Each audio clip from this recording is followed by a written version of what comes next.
Hello, boys and girls. It is Friday, and you know what that means. Fun and some trivia. So let's start things off with some common sense. Okay, so common sense lesson for today. It's okay to have more than one best friend. Sharing your best friend with someone else is also okay. The more, the merrier. This is absolutely a fact. Too many times I've seen kids your age fight over who has who as their best friend. But really, what's most important is that you're being a good friend to those people, right? Because the only person that you can worry about and you can change is yourself. All right, so it is more than okay to have two best friends or to even have three best friends. And it is okay if your best friend has another best friend. All right, don't be selfish. It's okay. There are um, a million ways that you can be a good friend. Friendship is meant to be shared with a lot of people. All right. Try your best to be a good friend to everybody. And if you are a good friend to everybody, you might find that you have yourself quite a collection of best friends. Okay, that is today's lesson. Let's do another page of our third grade Go Math final. We're getting very close to the end of the school year. Okay, Kayla drew an array that's a picture like this to show the number of desks in her classroom. Which multiplication sentence shows the number of desks? So for an array, you just count the number of rows times the number of columns. So you got 1, 2, 3, 4. So you know one factor is going to be a 4. And on the other side, you've got 1, 2, 3, 4, 5, 6. So what do you get if you multiply 4 and 6? You're going to get what? 24, right? So 4 times 6 is 24. Letter A. All right, next. Franco draws a quadrilateral with 4 right angles. Okay, so some geometry. Which shape does Franco draw? So we're looking for one, a quadrilateral. How many sides does a quadrilateral have? 4, right? Quad means 4. Are there any shapes that don't have 4 sides? This one has 4, 4, 4. They all have 4, so that didn't really help us. But there's something else in the question that will. It says all 4 have right angles. Do all 4 of these have right angles? Nope. That's smaller. We call that an acute. So this one we know is wrong. How about this one? Whoa, that's bigger than a right angle. A right angle is a perfect corner. That's bigger. That's what we call obtuse. Nope. Letter C. Oh, look at that. That's a perfect corner. Let's see if the other ones are like that. Oh yeah, perfect corners on all 4 sides. So C, this one checks out. Let's just look at D. And immediately you can see D has an acute angle right there. Definitely not letter D. So C is our correct answer. 4 right angles. And bonus question, does anyone know what this shape is called? Specifically, what type of quadrilateral is it? Very good, it's a rectangle. Another bonus question would be, what is letter A? What quadrilateral is that? That is a trapezoid. Letter B is one of my favorites. It's like a square got squashed by a bus. Hint. That's a rhombus. And then letter D is just a regular old quadrilateral. There's nothing specific about it. Okay, so that was good. Good review for geometry. Alright, so Edward draws a quadrilateral. 4 sides. Which word can we use to describe dashed lines? Well, those lines that are dashed, are they parallel, perpendicular, point, or triangle? Which can you get rid of right off the bat? Yeah, definitely triangle. What's a point? Yeah, it's a dot, right? Like a decimal point. Does that look like a point? No. Perpendicular. What does perpendicular mean? Perpendicular means the lines form a right angle. Is that perpendicular? Those two dotted lines? No. Parallel. Parallel means that the lines will always be the same distance apart. They will never cross. Well, if you look here at our dotted lines, I'm going to highlight them. They will never cross. They'll go on forever and ever and never ever touch. So the answer is A, parallel. Okay. Which capital letter appears to have an angle that is less than a right angle? So less than a right angle is acute. So we're looking for a smaller, this is a right angle. We're looking for something that's smaller, something like this maybe. Can you find that on one of those? I'll give you a couple seconds.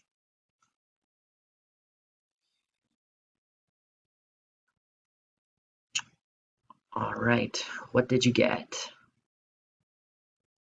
The answer is Y. Because right down in there, you've got an acute angle. It's a little angle. All the other ones have right angles, right angles, right angles. So a Y actually has one acute angle, then it's got two obtuse angles right here. So the answer was D. All right, last question. Ariana Grande, just kidding, Ariana drew a polygon with 5 sides. What's the name of a polygon with 5 sides? So a 5-sided shape looks like this. What is that called? That's called a pentagon. How many sides does an octagon have? Think octopus. Good. How many sides does a hexagon have? Think hex. 6. And then how many sides does a like a triceratops, or a tricycle? Tri means 3. Pent means 5. Like recently we just had the church holiday of Pentecost. Pentecost, which means, actually, I don't think we've had Pentecost yet.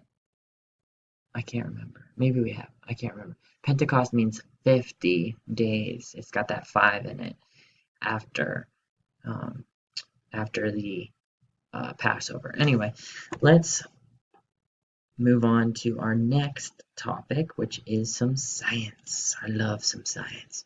So we're going to watch a video by my friend Doug over at Mystery Science. Hi, it's Doug. Flowers are known for being pretty, but when I think about them, I also like to think about the extremes. Like, what are the biggest flowers in the world? Well, one of them is this. It's called the Rafflesia flower, and it's found in Southeast Asia. You can see it's absolutely huge. Someone named Yahya has another question about flowers. Let's give him a call now. Hi, Doug. Hi, Yahya. I have a question for you. How do flowers bloom in the spring? That is a great question. In early springtime, you might have noticed green leaves or stems start growing little by little each day. But the amazing thing about flowers is that it's like one day, poof, almost like magic. It's not just leaves and a stem anymore, but a flower pops open on top. And notice it's not just small plants either. Many trees have flowers that bloom in springtime too. How do plants do this? I think one thing that makes this question especially interesting is that plants aren't exactly famous for moving or doing anything exciting that catches our attention, the way animals do. Animals have muscles, and muscles are what enable animals to move around all over the place. In fact, we even use part of the word animal in words like animate or animation, words that involve movement. But plants really do move. as you can see when you watch them in a sped up video. They not only open up their flower petals, they twist and reach for the sun. Some plants even capture bugs like this Venus flytrap. And yet, unlike animals, plants have no muscles. If plants don't have muscles, then how do they move? How do plants do things like make flowers pop open in springtime? Huh. How do you think plants do that? Any thoughts? Could it be that the sun's energy makes them move? Maybe plants have some kind of muscle-like tendons on the inside of the stem. These are all possible answers for this question. Let's find out. One important clue is to notice what else is happening in springtime, when most flowers bloom. Springtime might make you think of sunlight and warmth, and plants do need sunlight, but there's something else that happens with the weather in spring, and that's this. Lots of rain. It's usually after springtime rains that we see so many flowers start blooming. You probably know that plants soak up water from their roots. Like all living things, plants need that water to live and grow. But could it be that plants also use water in order to move? It's maybe a little weird to think of water as something that can cause movement. But forget plants for a minute. Think of a familiar situation like this. When this paper towel gets dipped into a cup of water, notice how the water moves up the paper towel. Or in this video, someone has put food coloring in water, and just by dipping a paper towel in each cup, the water slowly moves from cup to cup. Water has some surprising properties. It can move up surfaces, like a paper towel. Or, as you might have seen if you've ever played with little toy sponge capsules like these, water even has the power to make certain things expand or swell. One way to see for yourself the power of water in plants is to notice what happens when you water a plant that's been really dry. In this sped up video, you can see how the plant stems were drooping down, but after the plant gets watered, the stems stand up straight again. So even though plants don't have muscles, plants can soak up water from the ground, then use some of these surprising properties of water to make some of their parts move. That's all for this week's question. Thanks, Yahya, for asking it. Now, after this video is done playing, my friends and I here at Mystery Science have created a step-by-step activity where you can explore one of these surprising properties of water and really see for yourself how this works. I hope you'll try it. Okay, folks, that process of plants soaking up water and the water going up through the stem has a name. And Doug didn't say it because it's a pretty advanced vocabulary word, but I think it's important that you know it, especially since next year I think you actually will be quizzed on it. That is called capillary action. Can you say that? Capillary action.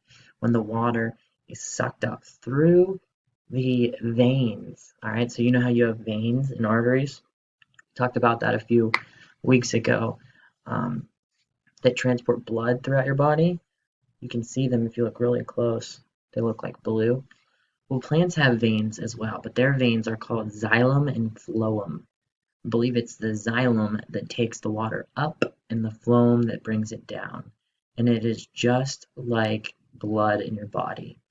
The xylem and the phloem are like the veins and the arteries. They take water, which sometimes has nutrients in it, and spreads them out throughout the plant, all right? It's called capillary action.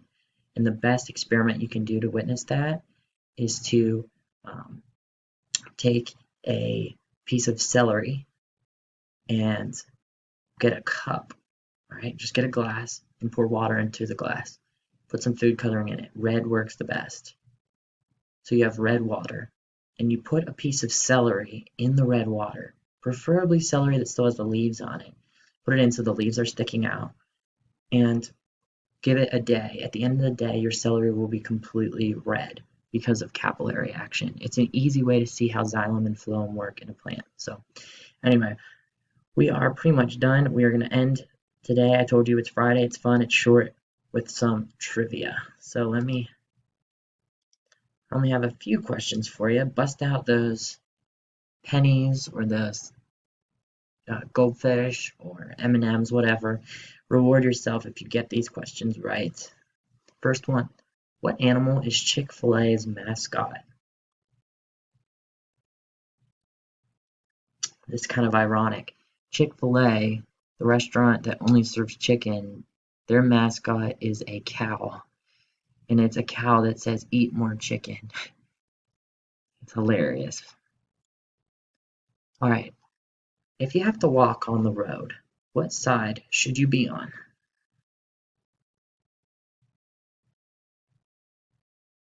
The answer is left.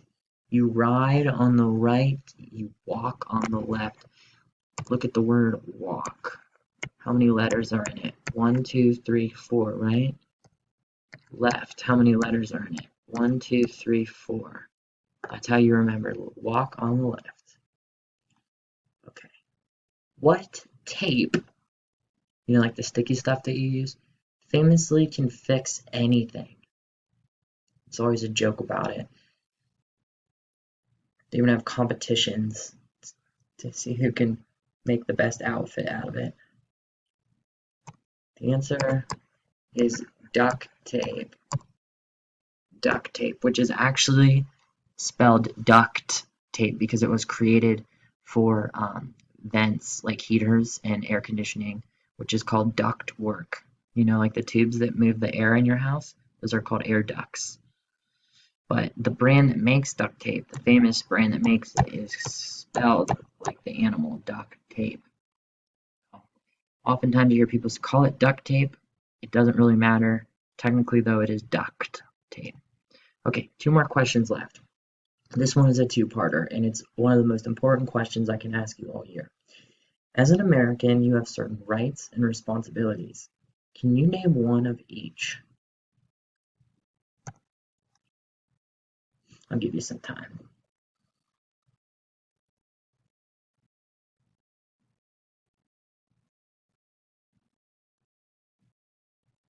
Okay, so rights, responsibilities.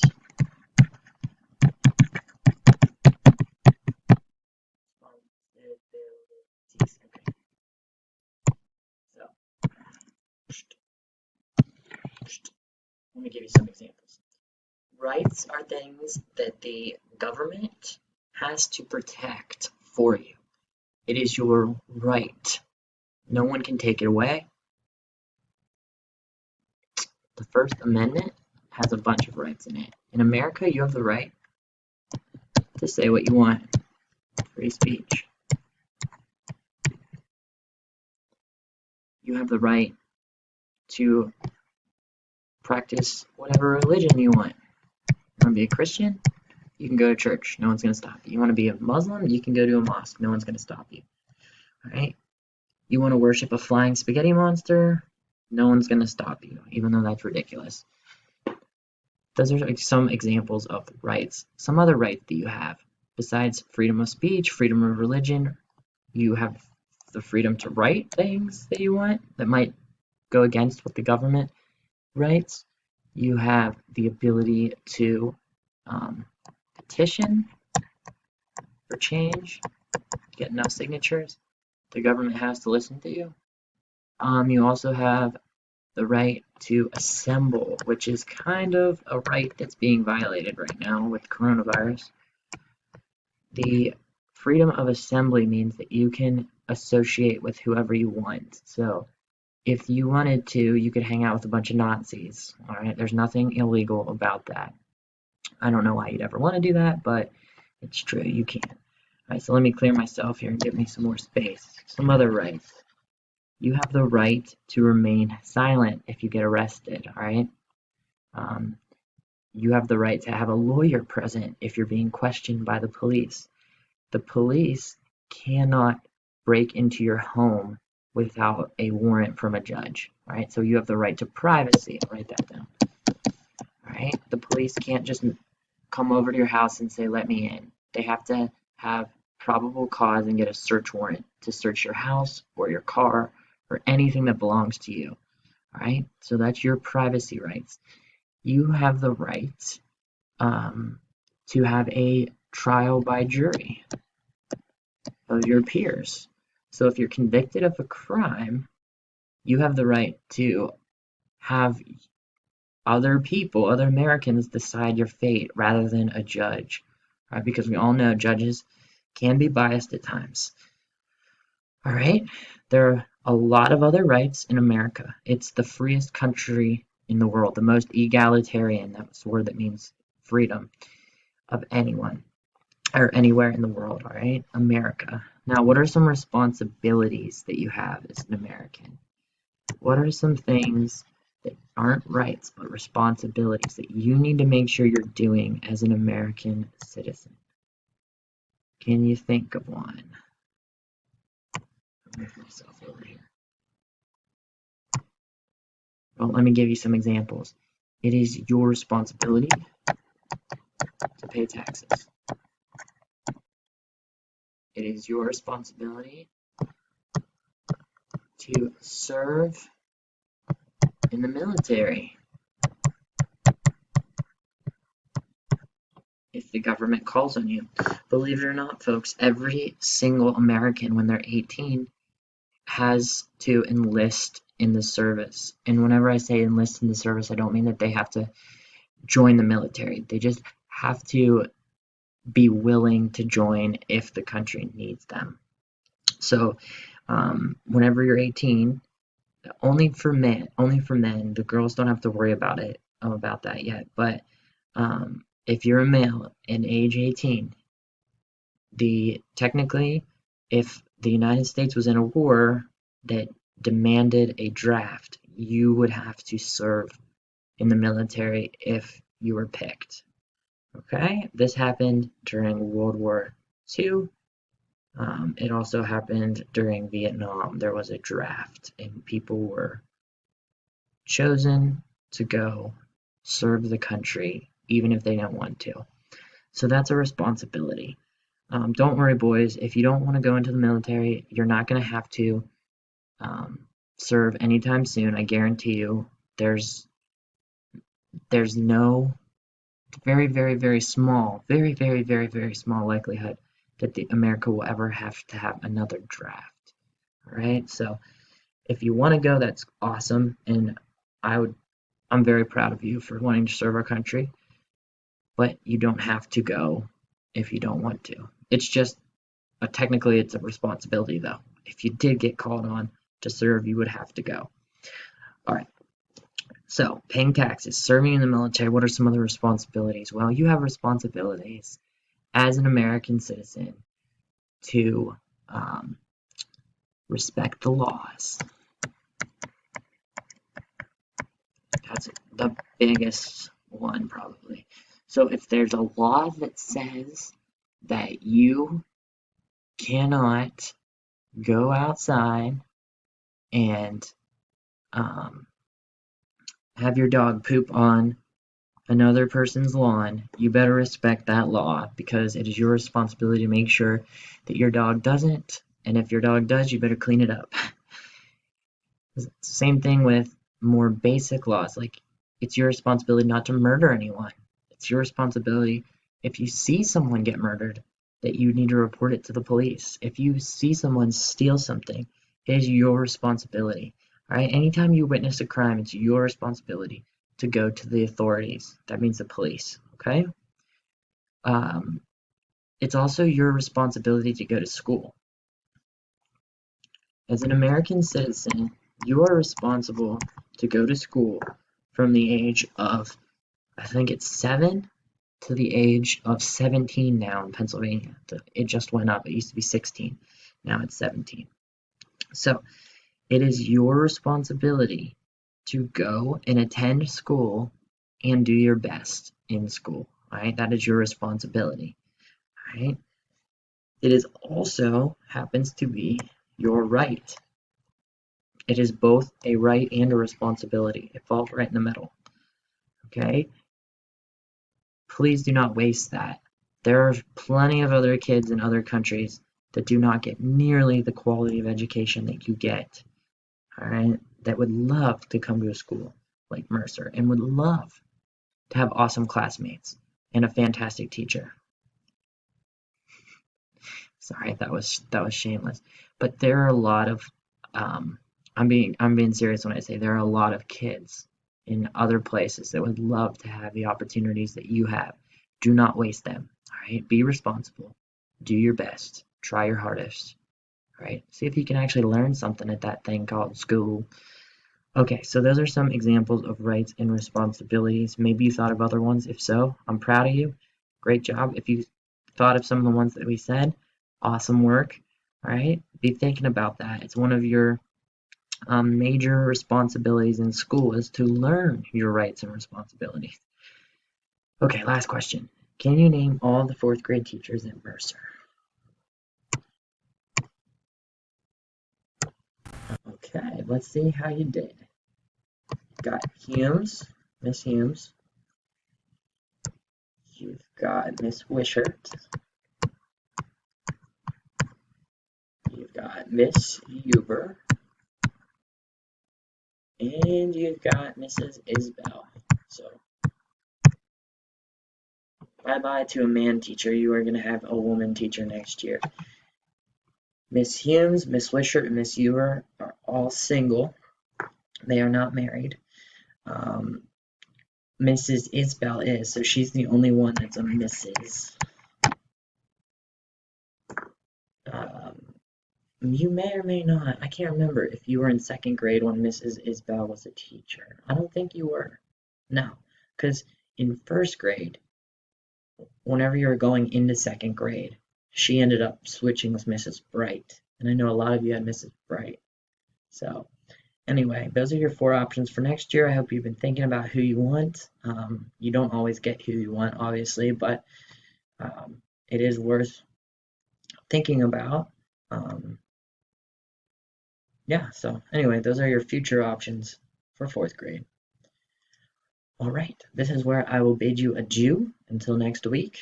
Have a wonderful Memorial Day weekend. School is shortened on Monday, which means you will have the shortest lesson on Monday. And then we will finish our week and our school year next week. So, all right, guys, love you. Enjoy your Memorial Day weekend.